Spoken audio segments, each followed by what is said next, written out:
Mesdames et messieurs, bonsoir et merci d'être au rendez-vous des Sentinelles. Notre invité ce soir est l'un des philosophes français les plus médiatisés du moment, 100 livres à son actif, des ventes à faire pâlir et une volonté chevillée au corps d'instruire les classes populaires à la philosophie. Bonsoir Michel Onfray.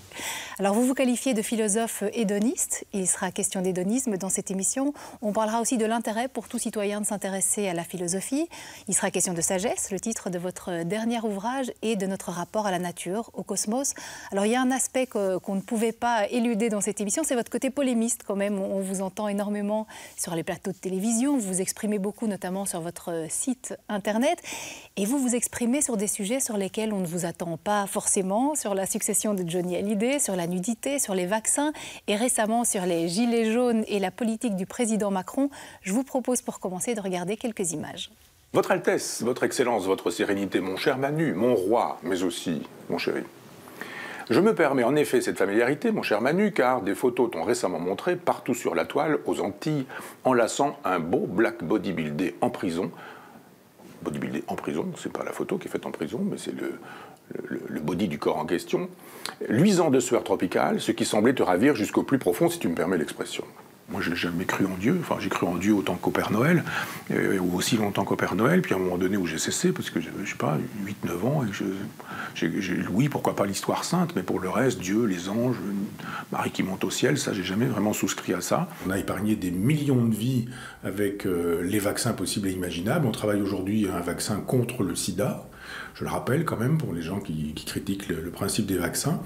Et si on découvre un jour un vaccin contre le cancer, il me semble qu'il faudra aussi qu'on empêche les anti-lumière, appelons-les comme ça, c'est-à-dire les gens qui estiment qu'il ne faut pas se vacciner, qu'on les empêche de nuire. Je voulais juste juger, je disais tout à l'heure, une anecdote qui a été rapportée, je n'ai pas les moyens non plus de vérifier la vérité de cette anecdote, mais si elle est avérée, c'est terrible. Johnny Hallyday aurait été obligé de s'inventer des rendez-vous chez le dentiste pour voir ses enfants. Moi, ça me suffit. Et moi, je trouve toujours très joli des jolis seins, des pas jolis seins, des vieux seins, des seins nouveaux, des seins neufs, des seins anciens, des seins jeunes, des seins vieux, je ne sais quoi. Il y a quelque chose qui est dit dans le fait de montrer ses seins, ou ses fesses, ou ses hanches, qui est dit dès les petites Vénus de l'Espug. Vous savez, ces fameuses Vénus qu'on voit grandes comme ça dans les encyclopédies. Voilà quelques extraits de votre site web, Michel Onfray. Alors, on peut préciser aussi que vous répondez aussi à des questions qu'on vous pose. Hein. Voilà. Mais globalement, comment choisissez-vous les sujets sur lesquels vous vous exprimez ? Je ne les choisis pas, c'est-à-dire que il y a plusieurs choses dans cette web TV. C'est-à-dire que je choisis d'intervenir sur l'actualité. Ça, c'est moi qui décide. Et puis après, on a des abonnés qui posent des questions. Et sur le site qui s'occupe de tout ça, on a une équipe derrière tout ça, il y a des comptages qui sont faits. Et quand les questions sont plébiscité, j'y réponds. Donc si on me pose une question sur Johnny Hallyday, j'y réponds, parce que je trouve effectivement qu'il n'y a pas de raison de dire « Ah non, ça c'est une question philosophique, ça c'est une question qui n'est pas philosophique ». Je pense qu'il y a des traitements philosophiques de toutes les questions possibles.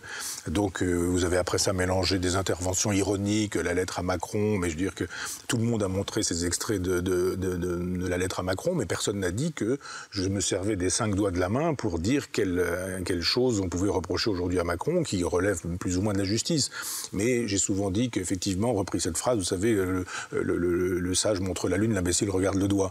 Et beaucoup ont regardé le doigt en disant « Ah, c'est vachement bien, c'est drôlement bien, ou alors il est scatologique, il est grossier, etc. » Enfin, regardez quand même la totalité du texte, qui est une dénonciation d'un certain nombre de choses. Un président de la République ne se fait pas photographier dans ces circonstances avec un doigt d'honneur, il ne justifie pas ensuite un doigt d'honneur en estimant qu'il est destiné aux électeurs de Marine Le Pen, etc. etc. Donc j'ai dit des choses que finalement on ne dit pas pour pouvoir plutôt insister sur des morceaux choisis qui font de moi le polémiste dont vous dites que je le suis.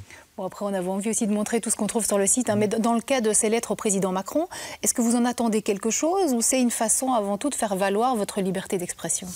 Mais ce que je trouve assez sidérant, c'est que tout le monde a le droit d'avoir un compte Facebook, Twitter, etc. Les gens mangent, photographient ce qu'ils mangent, ils photographient le menu, ils photographient leur digestion, la succession de la digestion, les suites de la digestion.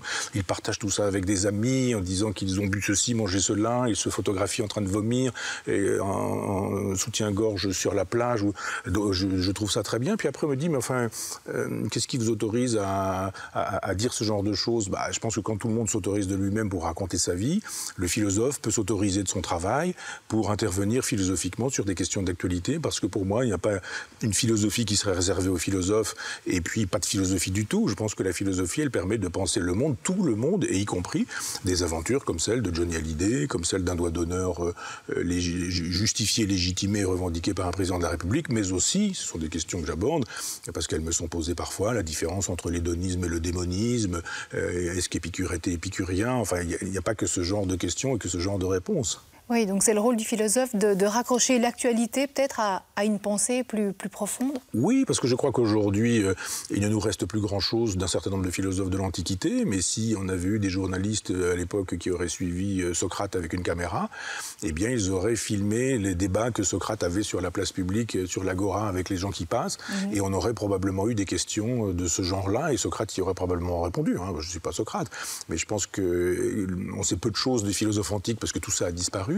Mais les philosophes de l'Antiquité étaient sur l'agora chez les Grecs ou le forum chez les Romains et répondaient aux questions que les gens leur posaient ou questionnaient les gens quand ils passaient. Le charpentier, dis donc, toi, le charpentier, viens par ici. Et hop, on démarrait une discussion philosophique. Il y a eu un moment donné où la philosophie a été confisquée par les universitaires, les professeurs, qui estimaient qu'il fallait que ça reste une affaire un peu incestueuse. Les professeurs enseignant leurs disciples qui eux-mêmes deviendraient professeurs pour enseigner leurs élèves, etc. Moi, je ne veux pas de ça. Je veux retrouver l'esprit de la philosophie antique qui consiste à dire on philosophe avec tout le monde sur tous les sujets et le problème n'est pas de baisser la philosophie jusqu'au caniveau. Ça, il y a pas mal de gens qui font ça aujourd'hui, les petits marquis de la philosophie et qui font fortune avec ce genre de choses. On peut au contraire hisser les gens jusqu'à la philosophie. Alain, le philosophe Alain, disait qu'il fallait transformer le fait divers en occasion de métaphysique et je le crois vraiment. Et on aura l'occasion évidemment d'évoquer cet aspect-là, l'éducation des classes populaires à la philosophie. Alors on l'a dit, vous vous qualifiez de philosophe hédoniste, on va donc parler d'hédonisme dans cette émission. Et avant d'entrer dans le vif du sujet, on voulait vous soumettre un petit extrait de film, voir si ça peut ou pas représenter ce qu'est l'hédonisme au XXIe siècle. Regardez.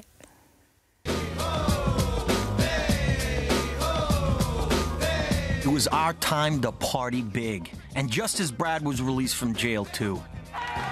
I apologized, even offered to pay him for his time in the can. But he said no, that he was out. He didn't want any part of us. Sad thing was, 2 years later, he was dead. Massive heart attack, 35.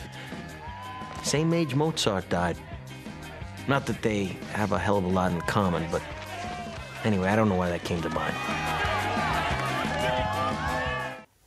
Voilà, c'est un extrait du Loup de Wall Street de Martin Scorsese. Est-ce que ça ressemble de près ou de loin à votre vision de l'hédonisme ? Non, parce que ça c'est le problème des étiquettes. C'est-à-dire que très vite, très tôt, quand je suis rentré par effraction dans la philosophie avec le ventre des philosophes, qui ne s'appelait pas comme ça s'appelait Diogène Cannibale à l'origine, on a tout de suite voulu me ranger dans un tiroir qui était le philosophe de la bouffe. C'était même pas de la gastronomie, mais de la bouffe. Donc ma spécialité, c'était de commenter la dinde au marron à Noël et puis de commenter les œufs de Pâques à l'époque dite. Et j'aurais pu prendre 20 kilos, d'ailleurs j'ai pu les prendre ensuite, et devenir un spécialiste de la cuisine. Je serais resté dans mon petit monde et j'aurais eu mes petites rubriques, mes petits machins, etc. Et je dis, mais non, c'est pas... mon hédonisme n'est pas trivial et vulgaire comme ce que vous montrez là. Et il y a même un photographe un jour qui a voulu me photographier nu dans une baignoire avec de la mousse, avec un cigare dans une main et avec une coupe de champagne à l'autre. J'ai dit, mais il y a quand même un grand malentendu. Et j'avais dit à mon éditeur de l'époque que ça commençait à me fatiguer de passer pour un hédoniste trivial comme ça, quoi. Il me dit, mais fais-moi un livre bien chiant, on te le publiera. J'en ai fait 12, c'est la contre-histoire de la philosophie. Mais il reste toujours cette idée que quand vous parlez du plaisir, vous renvoyez chacun son propre plaisir. C'est pas souvent reluisant le plaisir des gens, ou le rapport que les gens entretiennent avec leur corps, avec leur désir, avec leur plaisir dans leur propre vie. Donc évidemment, vous suscitez des énervements, des fâcheries, des fascinations. Dès que vous parlez du plaisir, chacun pense à son propre plaisir. Le plaisir dont j'ai fait l'éloge, c'est évidemment pas cigarette, whisky et petite pépé. Bon, c'est très drôle ici, mais je veux dire que ça s'appelle de la jouissance sans conscience, si vous voulez. Hein. Ouais. Je pense que l'hédonisme, c'est de la jouissance avec conscience. C'est-à-dire qu'on ne fait pas des belles images de ce type-là quand on photographie un hédoniste véritable. C'est parfois quelqu'un qui est assis à une table de café, peut-être un peu le regard perdu, et qui est en train d'expérimenter sa pure présence au monde. C'est ça l'hédonisme que je propose. hétéros, c'est-à-dire savoir jouir de sa pure présence au monde, savoir jouir de chaque instant de vie, parce que c'est précieux, ce que nous vivons là, nous ne le revivrons jamais, et si on rate ce moment, il est définitivement perdu. Il n'y a pas de récupération dans un au-delà, dans une vie d'après ou je ne sais quoi. Donc mon hédonisme n'est évidemment pas trivial, l'argent, les filles, la boisson, le champagne, les croisières, etc., ça c'est ce que les gens qui ne m'aiment pas beaucoup ont voulu dire de moi pendant des années, en disant on ferait c'est ça, regardez, il a écrit l'art de jouir, tout est dit. Ouais, mais si vous lisez autre chose que la couverture et que vous ouvrez ne serait-ce que la première page, il y a un philosophe qui s'appelle Julien Onfray de la métrique qui a écrit un petit livre qui s'appelle l'art de jouir. Je me suis dit il m'a volé mon nom, je peux bien lui voler son titre. C'est un petit peu d'ironie, enfin accepter que, etc. Et donc il y a tout un malentendu sur la question d'hédonisme. Donc je revendique plus ce mot-là. Mais si on le revendique, on peut le faire à nouveau. Mais il faut aussi expliquer qu'il y a des relations entre la biographie, la vie et le corps qu'on a à un moment donné et la pensée qu'on a. Donc évidemment, mon hédonisme était plus positif à 20 ans, 30 ans, 40 ans qu'il ne l'est à 50 ou 60 ans. Je viens d'avoir 60 ans. C'est-à-dire qu'il y a un moment donné où on cherche positivement le plaisir et on est plutôt dans une logique que je dirais dynamique et sirénaïque. On ne va pas rentrer dans le détail, mais on va chercher les occasions de plaisir, qui ne sont pas les occasions triviales, entendons-nous bien. Et puis à un moment donné, où on a perdu des gens qu'on aimait, on a soi-même vieilli, on n'a plus la même libido, on n'a plus autant de testostérone, on a un peu plus de sagesse, on a un rapport à son propre corps qui n'est pas le même, qui est plus apaisé. Et l'hédonisme n'est pas tant l'art positif d'aller chercher des plaisirs, mais l'art négatif d'éviter des déplaisirs. Donc tous les emmerdeurs, par exemple, on les dégage comme avec une essoreuse à salade en se disant mais il y a plein de choses dans la vie qui me causent de l'ennui, de la fatigue. J'en ai assez de voir des gens à qui j'ai envie de dire vous me fatiguez, à qui je le dis pas parce que je reste poli ou je ne sais quoi. Et cet hédonisme-là, c'est le mien désormais. Il consiste effectivement à faire le vide de ce qui n'est pas utile, c'est-à-dire on fait du rangement, ça devient plus zen. Si vous voulez, mon hédonisme précédent ressemblait plutôt à un château baroque, un Louis II de Bavière, si vous voulez. Ça ressemble plus à une cellule monacale maintenant, et je préfère. D'accord. Vous parliez de sirénaïque, alors tout le monde ne sait pas forcément ce que ça veut dire. Est-ce qu'on peut peut-être revenir quand même aux racines de l'hédonisme parce que là, on sait que vous parlez beaucoup des Romains en ce moment, mais c'est peut-être aux Grecs qu'il faut se raccrocher. Philosophiquement parlant, étymologiquement parlant, ça vient d'où l'hédonisme ? Alors, sirénaïque, ça vient de la ville de Cyrène, qui était une ville en Libye, où je suis allé à l'époque de Kadhafi. Et donc, à l'époque, on n'avait pas le droit d'arriver en Libye, donc j'étais arrivé en avion en Tunisie, puis on prend la voiture, et puis pendant des kilomètres et des kilomètres et des kilomètres, on a à droite, c'est-à-dire au sud par rapport au pays, mais à droite le désert, à gauche la Méditerranée. Et puis on roule, et la Libye, c'est ça. Puis à un moment donné, vous commencez à grimper, et c'est un plateau, et on arrive à Cyrène. Et ce plateau fait qu'il récupère toutes les eaux de la Méditerranée, c'est-à-dire quand les vents arrivent, il y a des pluies, et comme par hasard, il y a du blé, il y a de la nourriture, il y a de la verdure, c'est verdoyant, etc. Donc il y a eu des richesses, donc il y a eu de l'hédonisme, parce qu'effectivement il y a eu de la jubilation. Ces habitants de Cyrène, on les a appelés des Cyrénaïques. Le plus emblématique, le personnage auquel on songe, c'est Aristippe de Cyrène, qui est un grec, donc, Afrique du Nord, mais à l'époque, cette Afrique du Nord est grecque. Et donc, lui, il est pour cette logique du pur plaisir positif. Il faut aller chercher le plaisir, y compris dans l'argent, y compris dans les femmes, y compris dans tout ça. Il dit, mais après tout, tous les moyens sont bons pourvu qu'on parvienne à une espèce de satisfaction qui puisse faire qu'on arrive à l'hédonisme. L'hédonisme renvoie pour le coup au grec hédoné, qui veut dire le plaisir. L'hédonisme est une philosophie qui fait du souverain bien le plaisir. C'est-à-dire que ce vers quoi il faut tendre, c'est le plaisir. Alors évidemment, tout dépend de ce que vous appelez plaisir. Épicure dira, lui au contraire d'Aristippe qui dit « mais toute jubilation positive est plaisir », Épicure dira « toute jubilation est plaisir, mais la jubilation, elle est parfois dans le fait de savoir se retenir de jubiler ». Si par exemple j'ai le plaisir d'une histoire amoureuse d'un soir ou d'une histoire d'un soir, même si elle n'est pas amoureuse, mais que je dois le payer très cher par la suite parce que j'aurais détruit quelqu'un, massacré ou je ne sais quoi, eh bien il y a un calcul des plaisirs qui fait que ce plaisir, si je dois le payer d'un des plaisirs, ne sera pas un plaisir, donc mon plaisir est grand à renoncer à ce plaisir. Donc vous voyez qu'entre les Cyrénaïques, un peu brut de décoffrage est grec, et puis Épicure, on dirait qu'il est grec aussi, mais je pense un peu plus à Lucrèce qui est romain. Il y a quand même deux façons d'envisager les choses, c'est pas du tout la même chose. Et c'est vrai qu'aujourd'hui on a un petit peu tendance à mélanger l'épicurisme et l'hédonisme d'ailleurs, donc c'était bien de... Oui, non mais en même temps vous avez raison, si vous ouvrez un dictionnaire et vous regardez épicurisme, vous avez deux définitions. Vous avez première définition, disciple de la philosophie d'Épicure, deuxième définition, bon vivant. Et vous vous dites, c'est sidérant, ce sont deux définitions contradictoires. Parce que Épicure nous dit, oh là là, attention, pas de désir, pas de plaisir payé de déplaisir, travaille sur tes désirs, ne dis pas oui à tous tes désirs. On dit c'est quand même très, très, très ascétique. Un moine bénédictin aujourd'hui est un épicurien, dans cette première définition du mot épicurien.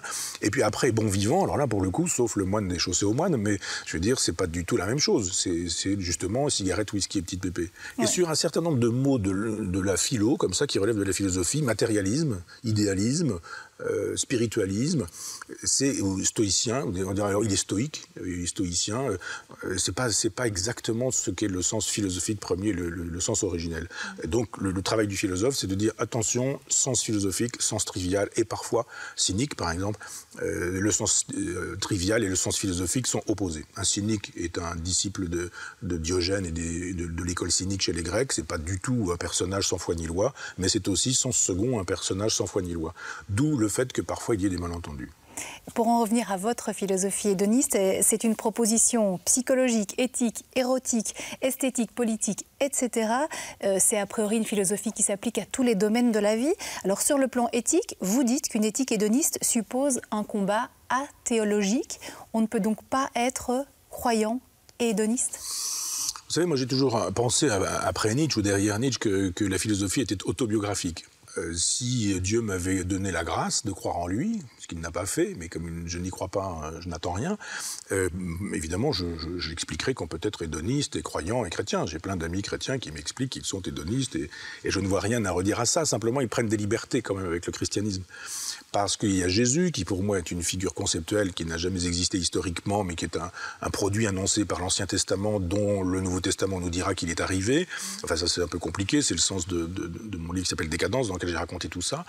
Puis après, vous avez Saint Paul, et puis après, vous avez Constantin, qui est l'empereur, qui, au début du IVe siècle, fait de cette religion une religion d'État. Chez Jésus, il n'y a pas de détestation des femmes. Il n'y a pas de détestation de la culture ou du savoir, par exemple. Rien de tout ça chez Jésus. Mais il y a ça chez Saint Paul, qui nous dit le corps c'est détestable, les désirs et les plaisirs c'est détestable, les femmes sont faites pour faire la cuisine, la vaisselle et le ménage, enfin voilà quoi. Et donc on a construit une civilisation là-dessus. Et je dis, écoutez, regardez, mais effectivement, 2000 ans de civilisation chrétienne ont été 2000 années de haine du corps, de haine des désirs, des passions, des pulsions, d'anti-hédonisme. Et ma proposition, à l'époque où elle était peut-être un peu plus jeune, donc peut-être un peu plus agressive, était aussi de dire arrêtons avec le christianisme. Je crois maintenant que le christianisme est une ambulance et qu'on ne tire pas sur les ambulances et qu'il y a d'autres occasions d'attaquer d'autres monothéismes. Je songe à l'islam en disant qu'effectivement, s'il y a des dangers avec de la misogynie, de la phallocratie, de l'antisémitisme, de la haine des femmes ou de la réduction des femmes à leur rôle de reproductrices, etc., le danger est probablement plus là que du côté du christianisme. Donc, effectivement, j'ai estimé qu'on pouvait aujourd'hui, bien sûr, parler de Saint Paul toujours, encore, mais aussi du Coran. Oui. Alors, vous faites aussi, vous parlez du corps, des propositions sur le plan érotique, et vous nous dites qu'on est coincé là par cette morale chrétienne étriquée. Alors, c'est quoi un érotisme hédoniste ? Je l'ai appelé solaire, cet érotisme, parce qu'il n'y a pas d'érotique chrétienne. Si vous prenez les estampes japonaises, par exemple, le Kama Sutra des Indiens, il y a une pédagogie de la sexualité. On vous dit, il y a un corps de femme, un corps d'homme, c'est pas exactement la même chose, voilà ce qui est faisable, possible, pensable. Les positions du Kama Sutra ne sont pas là juste pour animer les soirées, c'est juste parce qu'il y a toute une théorie de l'économie des corps pour que les harmonies se constituent et que les plaisirs soient constitués de part et d'autre. Avec le taoïsme, c'est la même chose, où on explique que la tige de jade, etc., tout ça produit des énergies qui doivent entrer en relation avec les énergies des femmes et que ces énergies harmonieuses finissent par produire une érotique. Elle est où l'érotique chrétienne ? Jésus n'a pas de père, du moins son père n'est pas son père. Joseph est son géniteur, enfin c'est son père mais c'est pas son géniteur. C'est la première fois qu'on invente des procréations médicalement assistées, des gestations pour autrui, je ne sais quoi. Vous avez Marie dont on vous dit qu'elle est mère mais elle est vierge. C'est quand même sidérant. Jésus, qui est une fiction, qui n'a pas existé historiquement, mais qui même dans son histoire, si vous prenez le Nouveau Testament, ne mange pas, ne boit pas, ne défèque pas, n'excrète pas, n'a pas de relation sexuelle avec quelque femme que ce soit. Donc il y a l'anticorps de Jésus, ensuite il y a le cadavre de Jésus, et on dit aux hommes, il va falloir imiter le corps d'un ange et imiter le corps d'un mort. Et à une femme, on vous dit, vous allez faire un truc formidable, vous allez avoir des enfants et vous allez rester vierge en même temps. Donc vous comprenez bien que ça va générer quand même pas mal de névroses parce que si vous essayez de tenir tout ça dans une même main, ça ne va pas fonctionner. Donc l'érotique, elle est assez perverse, l'érotique chrétienne. C'est en fait, c'est Georges Bataille ou c'est le Marquis de Sade, c'est-à-dire c'est la jouissance dans la souffrance qu'on inflige ou qu'on s'inflige. Regardez, chez Bataille par exemple, il faut vomir, excréter, uriner, déféquer, etc., manger tout ça. Si ouais, d'accord, tous les intellectuels parisiens dans les années 70 ont fait leur gorge chaude, si je puis me permettre l'expression, avec ces auteurs-là. Et je dis, ben voilà, ça reste encore une érotique chrétienne. Alors, je dis, inventons une autre érotique qui serait une règle du jeu, hédoniste, du genre, passons des contrats, disons ce à quoi nous aspirons, et puis faisons les choses clairement, simplement, facilement, et tout devrait être simple. Donc on n'est pas tenu d'imaginer que la destination d'un corps, ce soit le mariage, la fidélité, la monogamie, la cohabitation et la génération. On n'est pas tenu de croire à ça. Et en quoi votre érotique est-elle un plaidoyer pour l'égalité des sexes ? Parce que je pense que quand un homme est un libertin, il y a toujours quelque chose d'assez positif. Vous voyez les figures de Casanova ou les figures de Don Juan, voire même la fameuse figure du Marquis de Sade. Quand une femme est libertine, c'est plutôt une salope. Il n'y a pas de figure positive. C'est une coucheuse, c'est une Marie couche-toi là, c'est une hystérique, etc. Je dis, mais s'il y a une positivité aux relations amoureuses, libres, simples, faciles, composées, etc., eh bien, pour les hommes, il faut que ce soit le même cas pour les femmes. C'est-à-dire qu'on n'accable pas les femmes qui sont libertines, je songe à Colette, par exemple, parce que quand un homme est libertin, c'est positif, on fait des opéras, je vous renvoie à Don Giovanni de Mozart, un chef-d'œuvre de musique occidentale dans l'opéra et chez Mozart, mais même le Don Juan de Molière. Vous en faites des figures littéraires positives. Bon, maintenant, ça change, hein. Heureusement, les femmes peuvent être libres, autonomes, indépendantes, faire un usage libertin de leur propre corps. Et théoriquement, ça devrait passer mieux qu'il y a 50 ans et mieux encore qu'il y a 100 ans. Ce n'est pas encore forcément toujours le cas. Alors, on ne pourra pas évidemment aborder tous les points de l'hédonisme, mais il y en a un que je voulais aborder encore, c'est la bioéthique. On sait très bien qu'à l'heure actuelle, les progrès médicaux permettent d'augmenter les hommes. On pense au transhumanisme. Jusqu'où pensez-vous qu'on puisse aller sur ce domaine-là? Quels sont les progrès qui vous semblent acceptables? Et est-ce qu'on peut encore parler de jouissance ou pas à un certain stade? Vous avez raison, ce sont les belles questions d'aujourd'hui.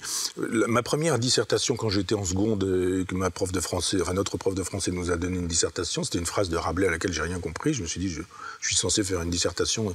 Et Rabelais disait, science sans conscience n'est que ruine de l'âme. Et en fait, c'est vrai. C'est-à-dire, si effectivement, il y a de la science, mais qu'avec cette science, il n'y a pas de conscience, alors effectivement, on va ruiner les âmes. Donc aujourd'hui, techniquement, on peut faire plein de choses. Vraiment, et plus de choses encore qu'on n'imagine. Moi, j'ai un ami qui a un laboratoire de recherche génétique. Ça reste secret et discret parce qu'il travaille pour la justice, etc. Mais qui me raconte des choses sidérantes sur ce que la génétique permet aujourd'hui. Sur ce qu'on ne lui permet pas non plus. Parce qu'évidemment, il y a toute une interdiction éthique ou pseudo-éthique ou pseudo-morale. Mais je pense que quand on aura touché véritablement à ça, et le verrou va exploser, il va sauter un jour, parce qu'il y a de toute façon sur la planète entière des gens qui n'auront pas cette éthique et qui, en Inde, en Chine ou ailleurs, ils travaillent déjà à ces questions.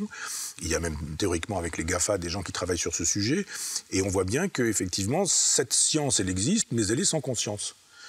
Je dis qu'elle est sans conscience parce qu'on s'en va vers une société mais d'un esclavagisme que nous n'aurons jamais connu sur la planète. Des gens riches pourront s'acheter la santé et la médecine, c'est déjà un peu le cas aujourd'hui, mais pas totalement.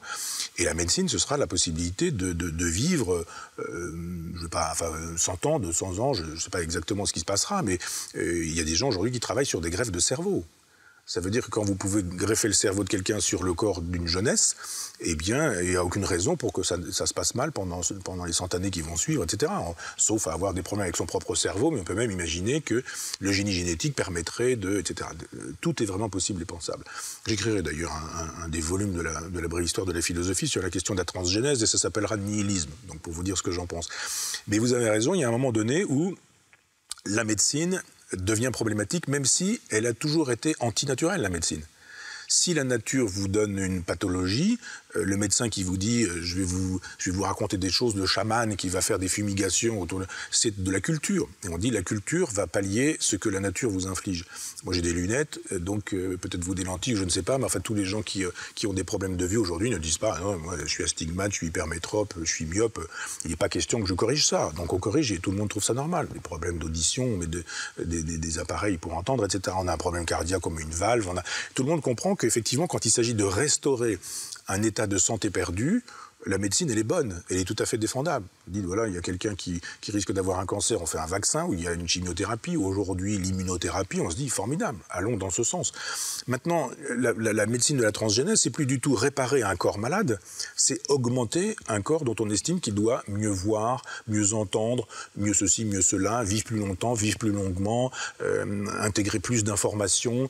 On n'aura plus besoin aujourd'hui de lire La recherche du temps perdu, parce qu'on aura un programme qui un jour nous permettra de parler de Bergson, de Swann, de Crécy, parce que on n'aura pas lu, mais on saura. Je vous rappelle quand même qu'il y a un truc assez sidérant, c'est qu'aujourd'hui, on peut donner à des rats ou à des souris des souvenirs de choses que les rats n'auront pas vécues. C'est-à-dire qu'on a la possibilité aujourd'hui d'inventer des souvenirs, de les intégrer dans le cerveau d'un mammifère, et le mammifère qui n'aura pas fait quelque chose se souviendra pourtant de l'avoir fait. Ce qui veut dire, si on peut fabriquer des souvenirs de choses non vécues, que vous pouvez supprimer les souvenirs de choses vécues. Donc on vous dira, ah mais vous avez un vieux papa, une vieille maman, voire un vieux grand-père, une vieille grand-mère, maladie d'Alzheimer, vous n'allez pas être contre le fait qu'on va pouvoir travailler sur leur mémoire. Vous dites, bah non, bien sûr, on est d'accord pour ça. Et on va faire rentrer le diable par la porte. Parce qu'on dira, mais il s'agit simplement de travailler sur les gens qui ont des maladies d'Alzheimer, on ne pouvait pas être contre ça. Donc bien sûr que non, je suis pour ça. Et hop, et à un moment donné, on dira, ah bah peut-être qu'on peut augmenter ceci, donner cette pilule à votre enfant, il n'aura pas besoin d'aller à l'école, ou quand il ira à l'école, 1 heure suffira parce qu'on va faire le travail de 10 jours, etc. Où est-ce que ça va s'arrêter? Et si c'est sans conscience, effectivement, c'est ruine de l'âme. Et je ne vois pas aujourd'hui de conscience qui pourrait nous permettre de dire on a une règle du jeu, jusque-là oui, au-delà non. Ça d'accord, ça pas d'accord. Quand je pense qu'aujourd'hui, le fin du fin en matière de progressisme, c'est de louer l'utérus des femmes pauvres. Nous en sommes là. C'est la gauche qui défend ça en estimant que c'est un grand progrès, et si on est contre ce prétendu progrès, on est un réactionnaire, un fasciste, éventuellement un nazi. En France, tout ça marche très bien, ce genre d'insultes. Vous dites, voilà où on en est arrivé. Une femme pauvre dit, je vous loue mon utérus, je vous fais un enfant, une fois que l'enfant arrive, je vous le donne, repartez si vous voulez, il n'y a évidemment aucun problème. Bien sûr que si, il y a un problème. Moi, ma mère est de l'assistance publique, elle a été abandonnée, je ne vous dis pas les problèmes d'identité de ma mère. Et tous les gens qui ont été abandonnés n'ont jamais vécu ça comme une chose extrêmement simple, même s'ils ont été aimés par des parents adoptifs ensuite, etc. On sait bien que la question de l'identité, de la généalogie, des origines, ce sont des questions problématiques. Mais non, là on estime que techniquement on peut le faire, alors pourquoi on ne le ferait pas ? Techniquement, j'ai vu il y a quelque temps une mère de famille qui a perdu son fils dans un accident de voiture. Alors évidemment, il était dans un état de mort cérébrale. Elle a dit, on prélève le sperme de mon fils et je vais demander à sa petite copine qu'elle porte l'enfant de mon fils mort. Et déontologiquement, on a dit, non, on ne peut pas faire ça. La mère a dit, alors moi, je veux porter l'enfant de mon propre fils. Techniquement, c'est faisable. Mais vous voyez bien qu'effectivement, c'est sans conscience, c'est une science sans conscience, et que c'est véritablement ruine de l'âme. Que serait cet enfant dont on pourrait dire que son père était mort quand il est né et que sa mère a été sa grand-mère puisqu'elle a été fécondée par le propre sperme de son fils. Vous dites, oui, la science permet de faire une chose pareille, mais est-ce que la conscience est là derrière? Et il se fait qu'avec l'effondrement du christianisme, on ne sait plus répondre à ces questions-là, autrement qu'avec la religion. La religion a toujours un discours construit sur ce sujet-là, mais en face, on n'a pas de discours construit. On dit c'est techniquement faisable, faisons-le, et quand nous l'aurons fait, nous aurons fait la démonstration que nous sommes des progressistes. Ouais. Vous parliez de votre mère et on va revenir quelques instants, si vous le permettez, à votre parcours, puisqu'on parlait de philosophie hédoniste et on sait à quel point vous estimez que la pensée doit être liée à la vie du philosophe. On va voir ça tout de suite en images. Regardez. Je m'appelle Michel Onfray, je suis philosophe et j'aime le noir. Je porte des lunettes de cette couleur et je me suis longtemps habillé en noir. Et oui, il n'y a pas de raison pour que seuls les hommes du clergé portent cette couleur. Un penseur athée comme moi en a aussi le droit, na. Je suis né le 1er janvier 1959 à Argentan, en Normandie. Mais c'est dans le petit village de Chambois, 500 habitants, que je grandis. Mes parents sont des gens modestes, mon père Gaston est ouvrier agricole dans une grosse ferme de la région, ma mère Hélène est femme de ménage chez les bourgeois du coin. Avec mon petit frère, je passe une enfance pauvre mais hédoniste à la campagne, avec les rivières, les poissons, les odeurs des saisons, le jardin de mon père et la cuisine de ma mère. Mais à 10 ans, je vis un cataclysme.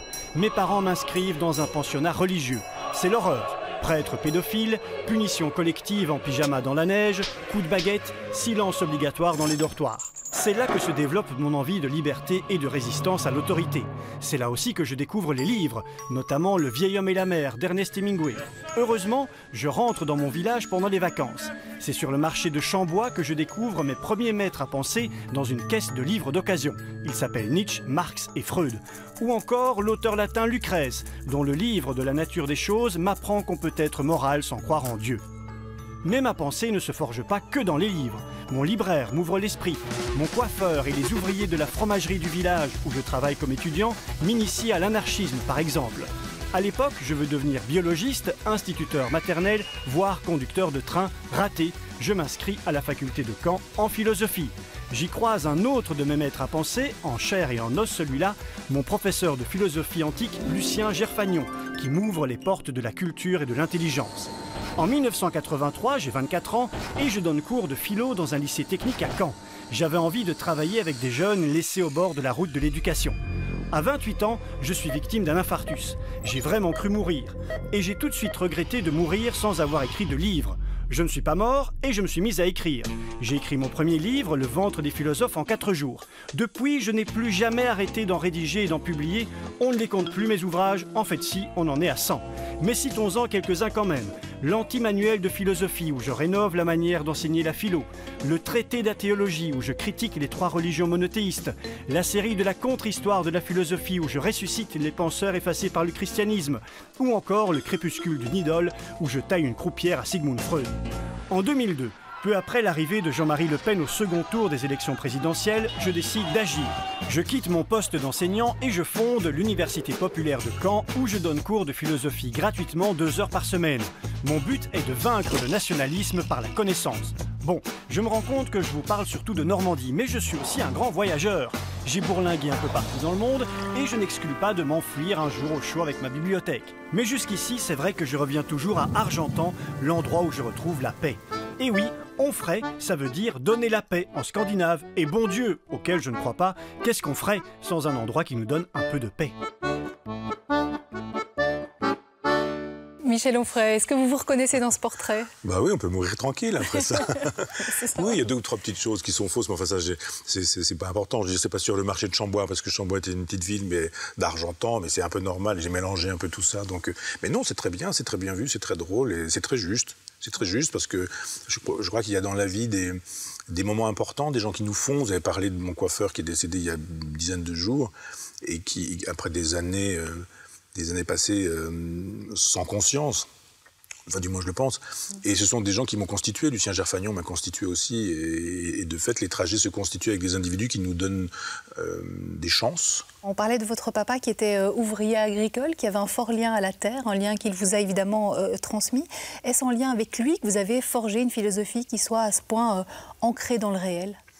Les livres nous constituent, on les constitue, ils nous obligent aussi. Et je trouve que dans cette logique de la brève histoire de la philosophie, je démarre avec la mort de mon père. J'habitais à Argentan, à côté de Chambois, à 12 km, et il se fait que j'ai fait un dîner un soir à Chambois, dans la maison de mon village, que j'ai reconduit mon père à sa maison, et qu'il est mort dans mes bras à ce moment-là.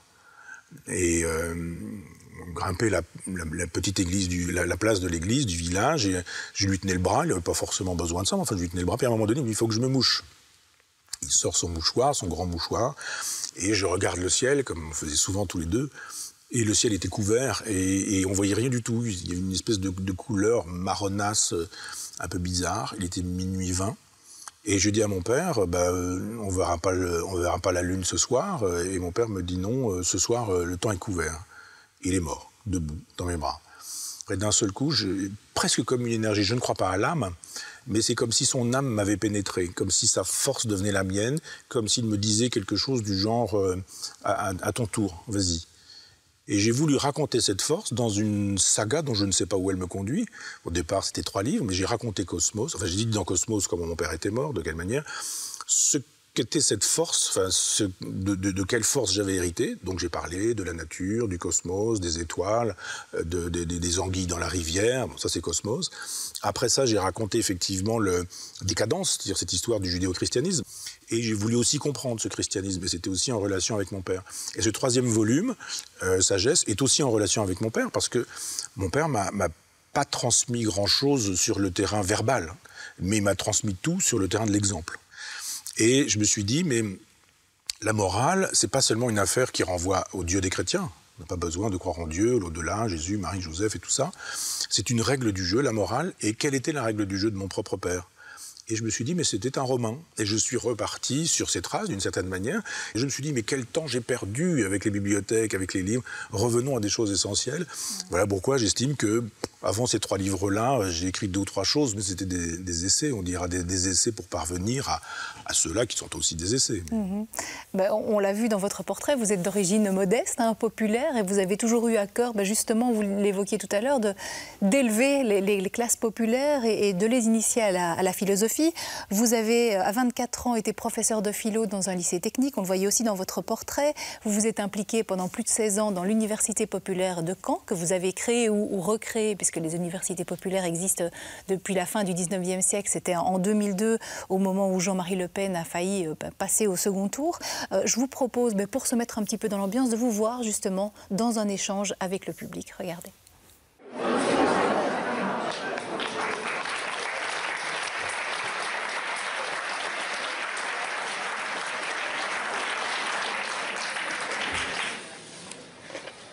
Bonsoir. Bonsoir et merci d'être là, si nombreux, pour cette université de Caen décentralisée à Paris. Vous ne prenez pas le week-end, c'est un vrai bonheur. Monsieur Onfray, est-ce qu'on peut espérer un jour voir vos conférences? Je ne sais pas si, monsieur, vous avez un micro ou si... J'ai pas de micro, mais c'est pas grave. Est-ce qu'on peut espérer un jour voir vos conférences de l'université de Caen retransmises en vidéo dans un théâtre ou sur un écran, je ne sais pas, dans un lieu, à Paris? Projeté sur la Tour Eiffel, quoi, avec un grand écran. Eh bien non. D'abord parce que le principe de l'université populaire, c'est comme nous là ce soir, c'est un contact avec le public. Et si cette université populaire est à Caen et pas à Paris, vous vous doutez bien que c'est parce que je l'ai choisi, désiré, voulu. On m'a plusieurs fois proposé de faire ça à Paris, mais c'est simplement pour montrer qu'il n'y a pas que Paris dans la vie, que la province ça existe aussi, et que comme les provinciaux, eux, sont souvent obligés de venir à Paris parce que tout y est, depuis le triomphe jacobin, je dirais, la culture s'y trouve, le savoir s'y trouve, l'opéra, la musique s'y trouve, la gastronomie, tout ça s'y trouve. Donc c'est bien de temps en temps que vous fassiez le trajet inverse et que vous alliez voir à quoi ressemble la Normandie, qui n'est pas qu'une terre de pommiers, de vaches, de beurre et de ce genre de choses. Donc c'est vrai qu'il y a des gens qui, toutes les semaines, viennent et font l'effort de venir toutes les semaines de Paris. Ça veut dire 2h30 aller, 2h30 retour. Il y a du covoiturage, on a organisé tout ça. Mais vous pouvez acheter un car et puis faire la route régulièrement. Voilà, petit extrait donne ces échanges avec le public dans le cadre de l'université populaire. On peut préciser que c'est entièrement gratuit, ouvert à tous et que ça fonctionne sur le principe du bénévolat. Alors, petite question en lien avec ça, quel est l'intérêt finalement d'apprendre à tout le monde à philosopher? Ce qui m'intéressait dans l'éducation populaire, c'était de dire, mais donnons de la philosophie à tout le monde, parce qu'il n'y a pas de raison qu'on la donnerait, de ne la donner qu'à quelques-uns qui reproduiraient le système. Je pense que les chauffeurs de taxi, les chauffeurs de train, les gens qui me vendent mon poisson, mes légumes quand je fais mes courses... Ils venaient à ces universités populaires, ces gens-là? Il y en avait, bien sûr. Alors évidemment, au départ, il y a des gens qui disent « Ah mais non, c'est pas vrai, c'est des vieux, ils sont retraités, etc. » On dit bah, « Oui, mais évidemment, quand on commence un cours à 18h, il faut pouvoir venir, donc il faut partir à 17h, et matériellement, les jeunes qui sont pères de parents, il faut s'occuper des enfants, etc. Enfin, il y avait toute une sociologie qui n'était probablement pas aussi populaire qu'on l'aurait voulu, parce que d'aucuns estimaient qu'il aurait fallu plus d'ouvriers ou je ne sais quoi.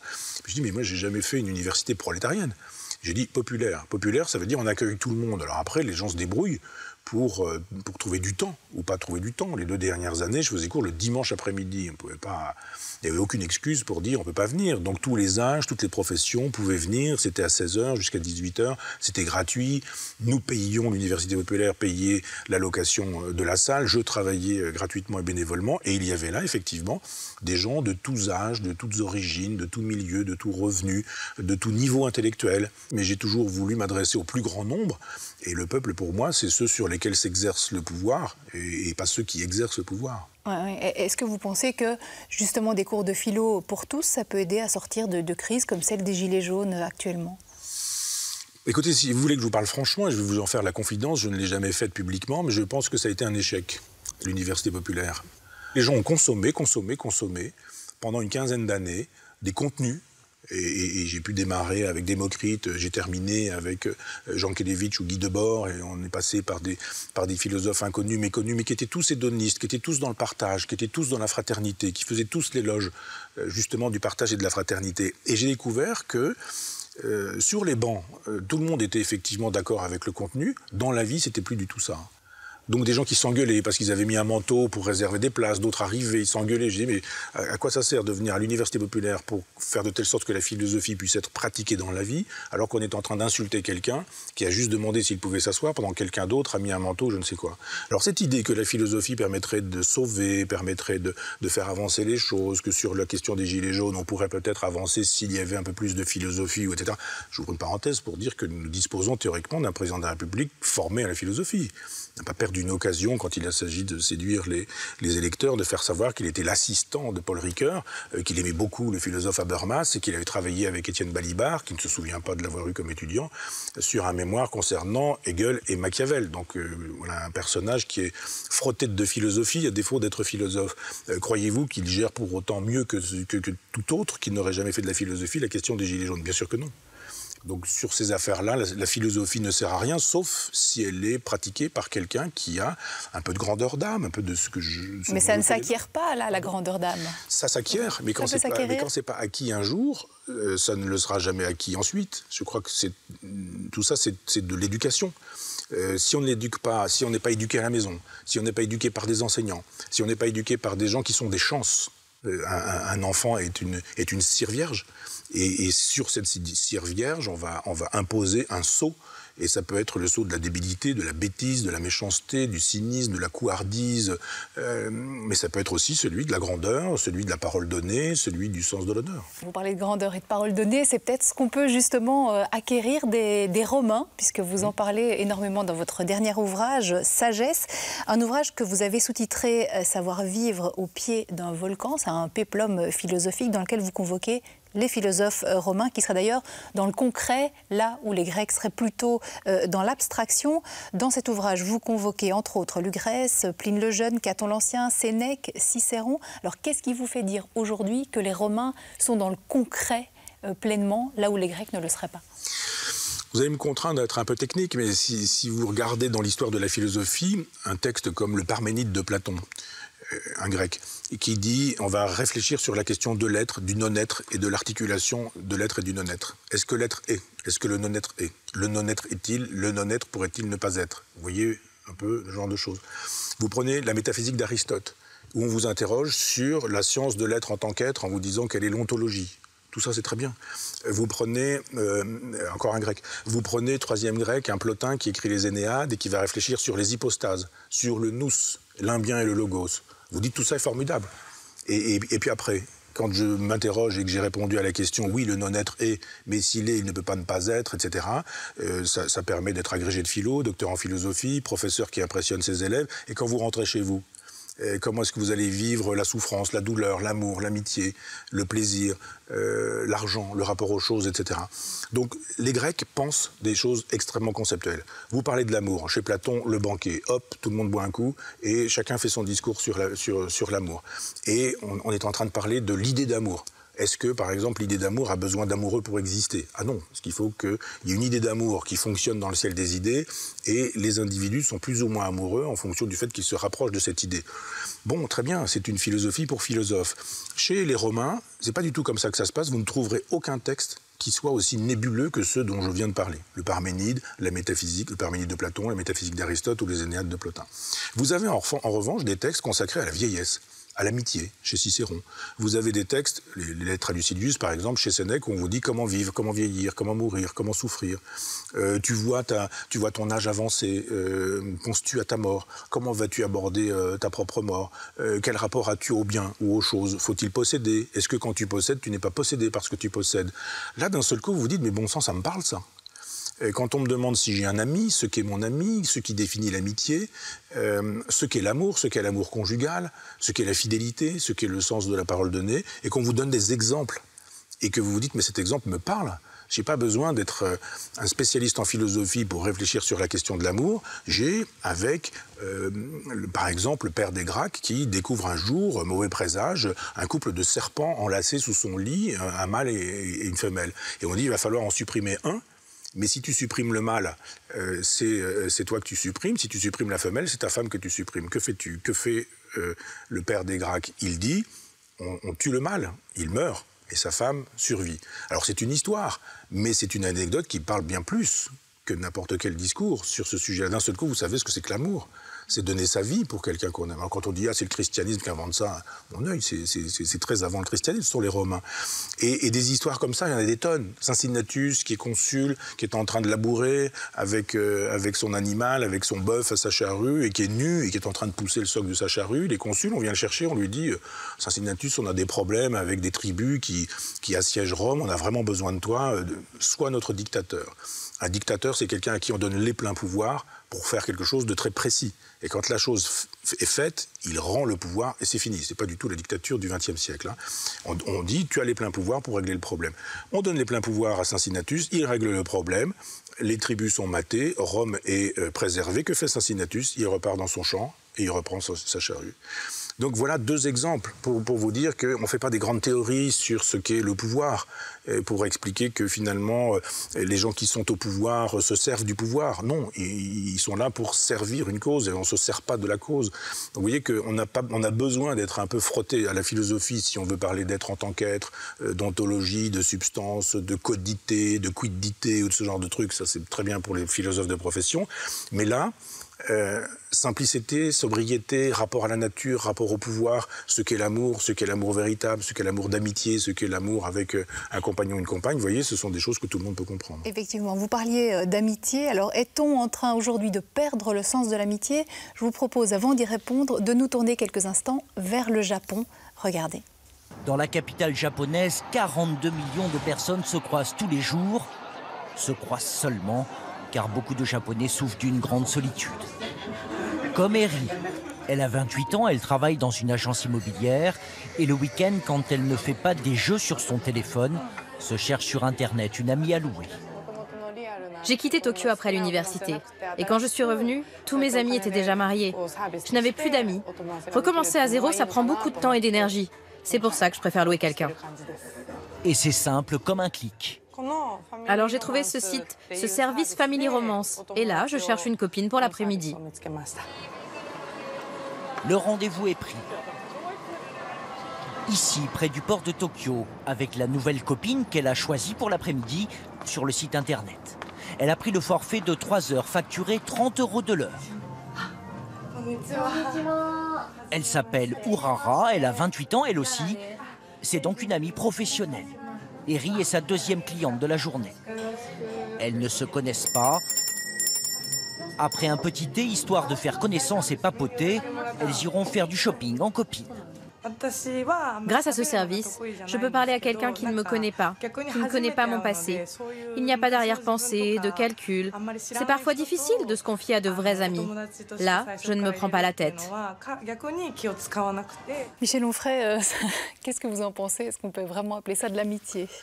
Ça s'appelle de la prostitution. C'est-à-dire quand vous cherchez un service tarifé, que quelqu'un vous donne prétendument de la présence, de l'affection, de la tendresse, et que vous payez cette personne, et qu'après ça, c'est l'ami d'une après-midi, c'est-à-dire que le lendemain, vous allez choisir quelqu'un d'autre, c'est terrible. C'est terrible.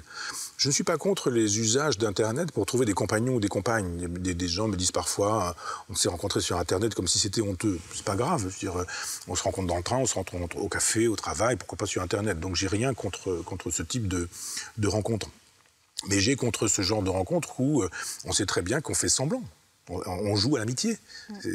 On a comme il y avait de temps en temps des panoplies, vous savez, on offrait aux enfants des panoplies d'Indiens ou de cow-boys, et on savait bien qu'on n'était pas des Indiens ou des cow-boys. Ben là, on a une panoplie d'amis, et on choisit son truc. Alors, je sais pas, elle doit montrer son visage, 2 ou 3 trucs, dire qu'elle aime la poésie, qu'elle aime les romans, et qu'elle aime les... Et peut-être même pas, hein, mais... Oui, enfin, ils doivent peut-être même mentir pour se rendre désirable, il s'agit de se vendre. Donc, il faut faire la promotion de sa propre personne. Et quand la jeune fille dit « mais moi, on ne sait pas qui je suis, c'est bien », donc on peut effectivement imaginer que c'est pas forcément quelqu'un de très bien, mais qu'elle va inventer un personnage, l'autre va se satisfaire de ce personnage. On est dans la pure virtualité. On est dans la pure virtualité, comme sur ces comptes où les gens ont des amis. On vous demande si vous voulez être l'ami, on dit on clique, ça y est, j'ai un ami de plus. Non, l'amitié romaine, c'est pas du tout ça. C'est quoi justement l'amitié pour un Romain? Pour aller vite, il y a des patriciens et des plébéiens. Les patriciens sont ceux qui possèdent, qui ont, les plébéiens sont plutôt ceux qui n'ont pas. Et chez les plébéiens, tout est plus ou moins possible. Chez les patriciens, il faut transmettre un nom, transmettre un patrimoine. Donc on épouse une femme qui a aussi un nom et un patrimoine. On n'est pas forcément jolie, pas forcément belle, on l'aime pas forcément, mais on associe deux puissances, parce qu'après au Sénat, il va falloir pouvoir peser. Donc on fait des enfants qui eux aussi vont servir à ça, assurer le patrimoine, la transmission, le nom, etc.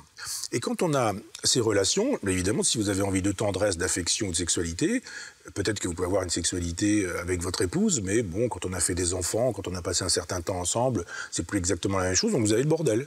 Donc on a les bordels dans lesquels on va voir des femmes, c'est tarifé, enfin un peu le principe là, et puis voilà. Et on sait très bien que quand vous payez quelqu'un pour avoir du plaisir sexuel, vous n'êtes pas tenu d'aimer la personne non plus, vous pouvez aimer de tendresse votre compagne, mais vous pouvez avoir envie aussi d'une relation dans laquelle il y aura de l'amour sans le corps, c'est l'amitié. L'amitié arrive et c'est l'amour sans le corps. Et donc c'est une relation virile, alors j'exclus la sexualité, parce que sinon c'est de l'homosexualité, c'est l'une des modalités de l'amour, c'est autre chose. Ça veut dire que dans cette figure, l'ami, c'est l'amour sans le corps. Et ça marche jusqu'à la fin de l'Empire. Le christianisme arrive en disant, mais attendez, l'amitié, c'est une affection élective. Vous dites, vous êtes mon ami, à l'exclusion de tous les autres. Et chez les Romains, on dit, mais alors est-ce qu'on peut avoir un ami plus âgé que soi, plus riche que soi, plus puissant que soi, plus intelligent? Est-ce qu'on peut avoir deux amis? Est-ce qu'on peut avoir plusieurs amis? Est-ce que, etc. On pose des questions très concrètes chez les Romains. Et les chrétiens disent pas du tout, il n'y a d'amitié qu'en Dieu. Il n'y a d'amour qu'en Dieu. Donc pas d'amitié entre deux êtres, mais de l'amitié pour Dieu, éventuellement via quelqu'un qui sera votre confesseur, votre prêtre ou votre je ne sais quoi. Et donc il y a une destruction de l'amitié chez les chrétiens. On n'aime pas ce sentiment. Il faut l'amour du prochain, et le prochain, c'est tout le monde. Donc il faut aimer d'amitié tout le monde, en Dieu et pour Dieu. Ça veut dire que l'amitié romaine, elle meurt avec les Romains. Et je pense qu'aujourd'hui, nous ne vivons plus l'amitié. On vit les copains, les potes, les camarades, les collègues, etc., les amis sur Facebook ou je ne sais quoi, ou les amis à la mode japonaise ou à cette mode japonaise. Évidemment, ça n'a rien à voir avec l'amitié. Il y a dans l'amitié, et il y a des passages dans Sagesse que je trouve très beaux, pas de moi, mais de Cicéron, où Cicéron raconte des choses sur l'amitié qui sont de très belles choses, parce que de fait, c'est un alter ego, c'est un autre soi-même, mais qui n'est pas complètement soi-même. Doit-on corriger son ami au nom de l'amitié? Peut-on rompre? Et quand il y a des amis, parce qu'on estime à un moment donné qu'ils ont cessé d'être amicaux. Enfin, les Romains posent ces questions-là sur l'amitié, et moi j'ai toujours tenu en haute estime l'amitié comme une valeur, mais elle est difficile à vivre tout seul. Il faut être au moins deux à penser l'amitié en romain pour qu'elle puisse exister. Effectivement, il y a encore plein d'autres questions, vous le disiez, pratiques qu'on trouve dans cet ouvrage Sagesse. On avait envie de revenir quelques instants à Cosmos, à votre lien à la Terre, ce lien si fort que votre père vous a transmis. Cosmos, qui est le premier volume de cette brève encyclopédie du monde qui comptera au moins 6 volumes, on le sait désormais. Vous dites dans Cosmos qu'on est devenus des animaux dénaturés. Qu'est-ce que ça veut dire? Écoutez, un exemple. Quand vous goûtez un vin, vous avez la possibilité d'activer dans le nez quelque chose qui va vous permettre de repérer des effluves, des parfums, des odeurs, des fragrances. C'est assez formidable. Avec l'âge, on perd tout ça. Mais je veux dire que quand vous mettez le nez dans un vrai verre de vin, vous avez tout un monde qui s'ouvre. Si vous prenez ces capteurs olfactifs et que vous écrasez ça comme une feuille de papier à cigarette, vous avez l'équivalent d'une tête d'épingle. Si vous faites la même chose avec un chien, vous écrasez les capteurs olfactifs du chien, vous avez l'équivalent d'un terrain de football. Vous imaginez un petit peu? C'est-à-dire que nous, déjà, tout ce qu'on est capable de sentir, une tête d'épingle sur un terrain de football. Donc vous imaginez que le chien, il a un abord olfactif du monde qui est extraordinaire. Nous avons été ces chiens. C'est-à-dire que le mammifère qui a évolué en nous a fait que ces sens, nous les avons perdus, l'olfaction, le goût, au profit de nouveaux sens qui sont l'audition et la vue. Nous voyons très bien, beaucoup mieux qu'un certain nombre d'animaux et beaucoup mieux que les chiens. Mais nous sentons moins bien. C'est-à-dire que cette présence au monde, il me semble que nous l'avons perdue à cause de la culture. Nous avons été à quatre pattes, nous avons reniflé les centres, et puis voilà, on se déplaçait comme ça, alors on ne voyait pas forcément très bien, mais l'olfaction. Et puis à un moment donné, on est devenu bipède, on a dégagé les mains, On a relevé la tête, le cortex a été rendu possible, on a pu parler, nous sommes devenus bipèdes. Donc vous voyez tout ce système olfactif que nous avons perdu au profit d'autre chose. Hein. Je ne dis pas que c'est pas bien de ne pas avoir écrit la métaphysique d'Aristote, les Énéades de Plotin, etc. Je dis juste que ce que nous avons gagné en termes de cérébralité, de conceptualité, nous l'avons perdu en termes de sensualité. Et nous sommes des animaux dénaturés parce que notre présence au monde est devenue cérébrale et conceptuelle. Vous parliez des animaux. Est-ce que vous êtes un défenseur de la cause animale? Est-ce qu'on peut être, par exemple, hédoniste et végétarien? Ça, c'est ma grande souffrance, c'est que je défends la cause animale, mais que je mange aussi du foie gras.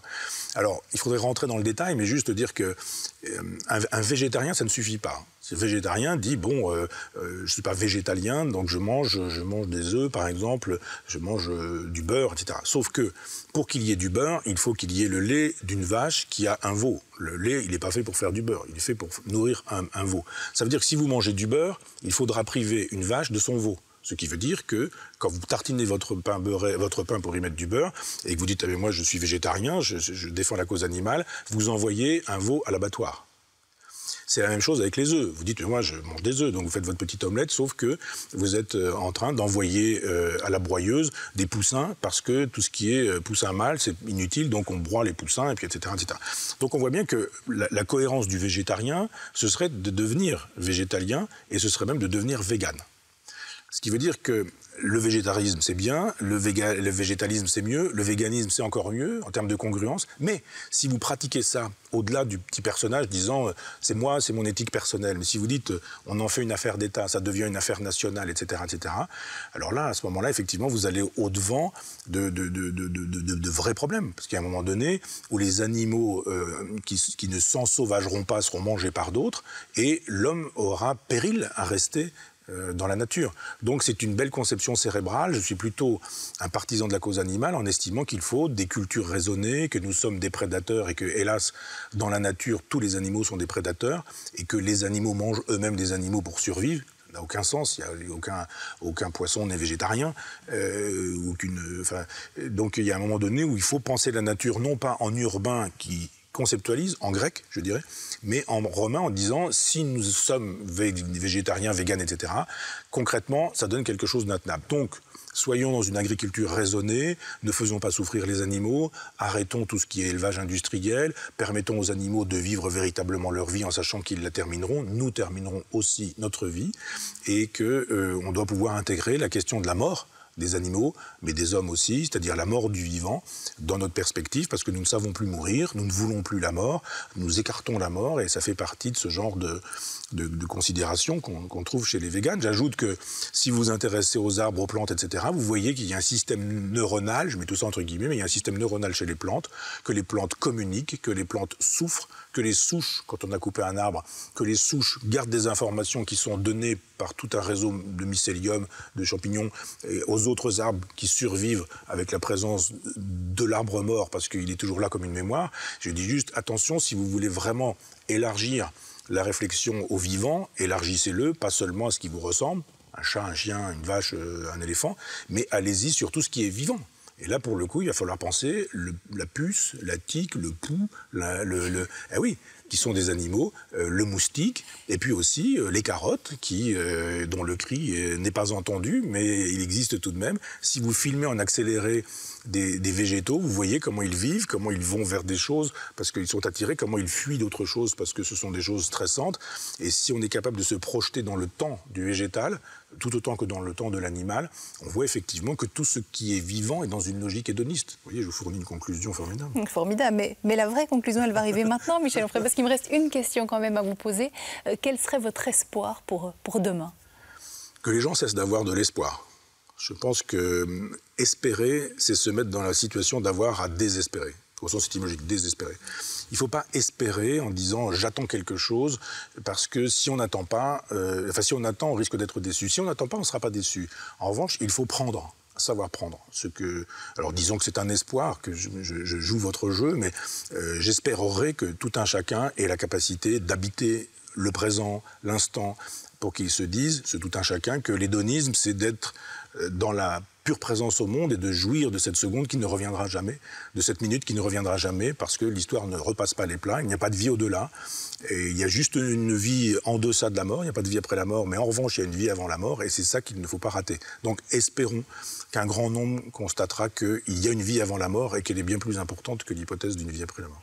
Merci Michel Onfray, merci d'avoir passé cette émission avec nous. Alors on ne va pas citer l'ensemble de vos ouvrages, on l'a dit, il y en a 100 à l'heure actuelle. On citait quand même quelques-uns qui ont aidé à la préparation de cette émission. On a parlé de votre brève encyclopédie du monde.